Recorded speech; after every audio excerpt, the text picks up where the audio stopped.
नमस्कार साथियों, मैं आपका दोस्त लेखक बिजनेस कोच डॉक्टर उज्जवल पाटनी। साथियों, एक अजीब सी घटना कल मेरे साथ हुई। एक सीनियर डॉक्टर एक प्रोग्राम के दौरान मेरे पास आए और किसी बात पे माता पिता की बात चल निकली। उन्होंने कहा कि एक युवक का कम उम्र में लीवर खराब हो गया।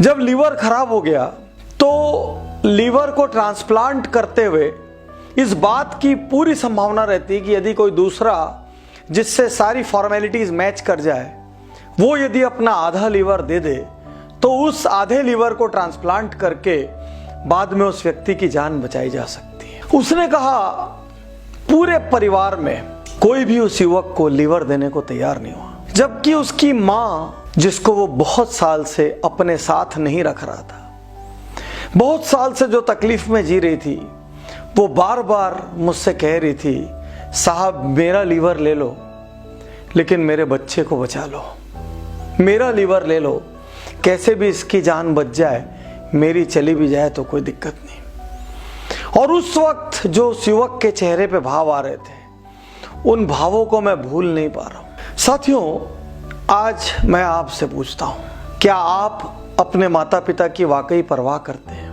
अक्सर मुझे ऐसा लगता है कि हमें अपने माता पिता का मोल तब समझ में आता है जब हम खुद माता पिता बनते हैं। तो आज मैं आपसे कुछ छोटे छोटे गोल्स चाहता हूं। आज तक मैंने आपसे बिजनेस के गोल्स मांगे, लाइफ के गोल्स मांगे, आज कुछ पेरेंट्स के लिए गोल्स मांगता हूं। सबसे पहला गोल, क्या आप हर दिन अपने माता पिता के पैर छूकर दिन की शुरुआत कर सकते हैं? यदि आप अपने माता पिता के पास हैं तो ऑफ कोर्स ये कंडीशन है, क्योंकि hi hello, hi dad, hi mom, इस संस्कृति से मुझे कोई समस्या नहीं है।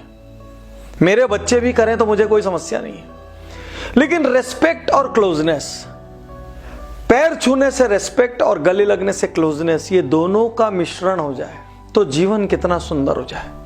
अक्सर मैं देखता हूं, लोग कहते हैं पैर छूना दकियानूसी है, पैर छूना पुरातन संस्कृति है।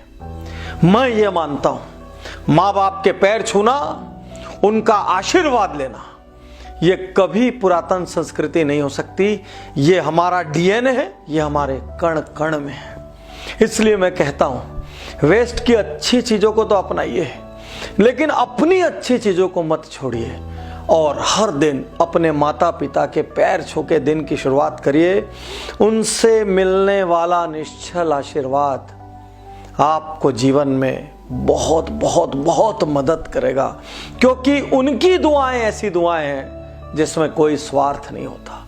गोल 2, क्या आप हर वीक एक दिन कुछ घंटे अपने माता पिता के लिए रख सकते हैं? वीक में एक दिन कुछ घंटे क्या आप अपने माता पिता से गप मार सकते हैं? क्या आप धीरज से बैठ के उनकी बातें सुन सकते हैं? क्या आप उनको छेड़ सकते हैं, उनके साथ मस्ती कर सकते हैं जैसे आप बचपन में किया करते थे? क्योंकि एक समय के बाद उनको आपके प्रेजेंट्स नहीं चाहिए। याद रखिए, आपके माता पिता को आपके प्रेजेंट्स नहीं चाहिए, उनको आपकी प्रेजेंस चाहिए। प्रेजेंट्स यानी उपहार नहीं चाहिए, उनको आपकी उपस्थिति चाहिए।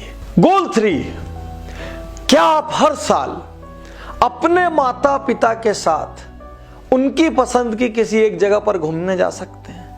आप डोमेस्टिक ट्रिप कीजिए, आप इंटरनेशनल ट्रिप कीजिए, आप एडवेंचर ट्रिप कीजिए, आप लीजर ट्रिप कीजिए, आप प्लेजर ट्रिप कीजिए, आपको जो करना है करिए, एक्सोटिक से एक्सोटिक जगह पर जाइए, लेकिन क्या साल में एक बार अपने प्रेफरेंसेस छोड़ के आप अपने माता पिता के साथ जा सकते हैं? बचपन में उन्होंने अपने सारे प्रेफरेंसेस छोड़े थे आपके लिए, वो आपकी वजह से ऐसी जगहों पर गए थे जहां उनको जाना पसंद नहीं था, वो भीड़ भाड़ भरे झूलों वाली जगह पर गए थे, वो सुबह सुबह उठ के पार्क गए थे, शाम को उन्होंने साइकिल के पीछे आपके साथ दौड़ लगाई थी, उन्होंने हर वो चीज की थी जिससे आप खुश हो सके। तो साथियों, बिजनेस ही जीवन नहीं है, करियर ही जीवन नहीं है।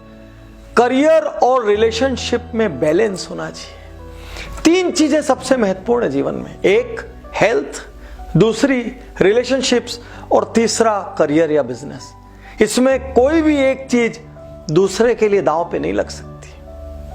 तो मेरा अगला गोल, क्या आप अपने माता पिता को हर साल उनकी पसंद का एक बेहतरीन तोहफा दे सकते हैं, बिना इस बात की परवाह किए कि इससे मेरी सेविंग्स थोड़ी कम हो जाएंगी, बिना इस बात की परवाह किए कि ये तो मेरे लिए एक्स्ट्रा खर्च है या इनको अब क्या जरूरत है, उनको क्या जरूरत है ये वो जाने, लेकिन क्या आप हर साल उनको एक तोहफा दे सकते हैं। उन्होंने अपने जीवन में सारी कटौतियां की ताकि आप एक शानदार जीवन जी सकें।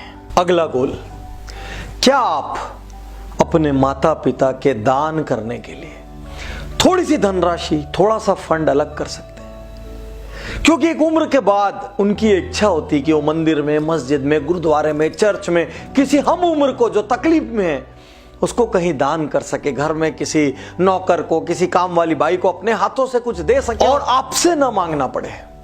तो यदि आप उनके लिए एक छोटी सी दान राशि, छोटा सा फंड क्रिएट कर सकते हैं जिसको अपनी मर्जी से कहीं भी उपयोग करें और आप उनसे कोई प्रश्न नहीं करेंगे, यदि आप ये कर सकते हैं तो आप एक सच्ची संतान हैं। और अंतिम गोल, क्या आप बिना डिसरिस्पेक्ट के उनसे डिस्कस कर सकते हैं।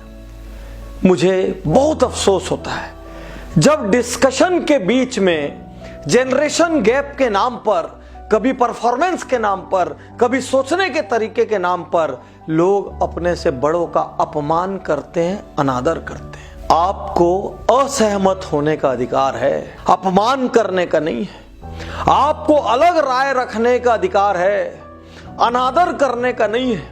आपको उनकी बात ना मानने का अधिकार है, लेकिन बदतमीजी करने का अधिकार नहीं है। यदि हर डिस्कशन आप रिस्पेक्ट से कर सकें तो उनका आत्मसम्मान भी बचा रह जाएगा और आप भी अपने मन की कर पाएंगे, कहीं कोई दिक्कत की बात नहीं। अगला और अंतिम गोल, यदि कभी कोई जीवन में आपसे पूछ ले कि आप जो सफल हुए हैं, आप आज जिस मुकाम पे हैं, आप आज जिस शिखर पर हैं, आपने जो उपलब्धियां हासिल की है उसके पीछे कौन है, तो सारा श्रेय खुद ले लेना, लेकिन एक लाइन जरूर कहना, इसके पीछे मेरे माता पिता के आशीर्वाद का हाथ है। उनको दोष मत देना, यह मत कहना आपने मेरे लिए क्या किया, बस एक लाइन कह देना, आज मैं जहां भी हूं उसमें मेरे माता पिता के आशीर्वाद का भी हाथ है, बाकी सारा श्रेय खुद ले लेना। साथियों, बहुत सारे गोल मैंने आपको बताए और आज मैं पहली बार आपसे यह कहना चाहता हूं, यदि आप सचमुच में डॉक्टर उज्जवल पाटनी के फैन हैं तो इनमें से एनी 3 या एनी 5 गोल चुन लेना, और यदि वाकई में जीवन के शिखर पर पहुंचना चाहते हो तो सारे गोल चुन लेना। अरे जब बिजनेस में गोल बनाते हैं, जब खाने के गोल बनाते हैं, जब घूमने के गोल बनाते हैं, जब एक्सरसाइज के गोल बनाते हैं, तो उनके लिए गोल क्यों नहीं बनाते जिनकी वजह से आज हमारी हर सांस है, जिनकी वजह से हम इस धरती पर हैं। आप मॉडर्न रहें, आप सब कुछ रहें, लेकिन अपनी जड़ों से जुड़े रहें। इसी के साथ मैं डॉक्टर उज्जवल पाटनी आपको नमस्कार करता हूं। शुक्रिया, धन्यवाद, थैंक यू।